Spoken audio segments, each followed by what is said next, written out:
Եվրասիական տնտեսական միությունը պաշտոնական Մոսկվային առաջարկել է օտարերկրյա վարորդական իրավունքի արգելման աղմկահարույց օրենքը չտարածել դաշինքի անդամ երկրների վրա։ Այս մասին հայտնում է ռուսաստանյան Կոմերսանտ պարբերականը։ Հիշեցնենք, խոսքը Ռուսաստանում այս տարվա հունիսի 1-ից ուժի մեջ մտած օրենքի մասին է, որն արգելում է օտարերկրյա քաղաքացիներին երկրի տարածքում աշխատել ազգային վարորդական իրավունքով։ Միևնույն ժամանակ հուլիսի 14-ին Ռուսաստանի Պետդուման ընդունել է մեկ այլ օրենք, որով դաշնության տարածքում ճանաչվում է ԵՏՄ մի քանի անդամ երկրների քաղաքացիների ազգային վարորդական իրավունքը։ Սահմանափակումներից ազատված երկրներում Ղրղստանում եւ Բելարուսում ռուսերենն ունի պաշտոնական կարգավիճակ։ Տրանսպորտային միջոցներ վարելու թույլտվության մասին ռուսաստանյան նոր օրենքի գործարկման հետևանքով նշենք, այդ երկրում աշխատող հայաստանցի վարորդների մեծ մասը կորցրել է աշխատանքը, շատերն էլ հայրենիք են վերադարձել։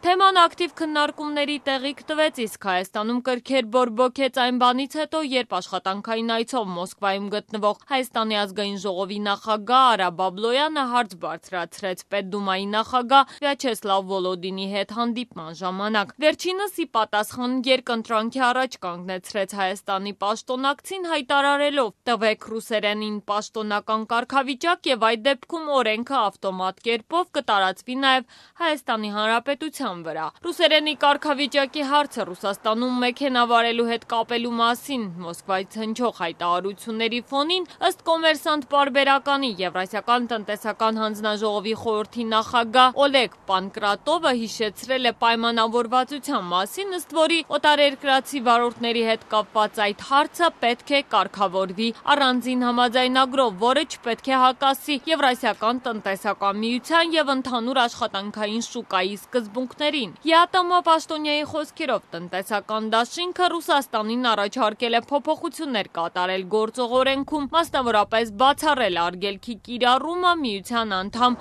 բոլոր երկրների քաղաքացիների համար։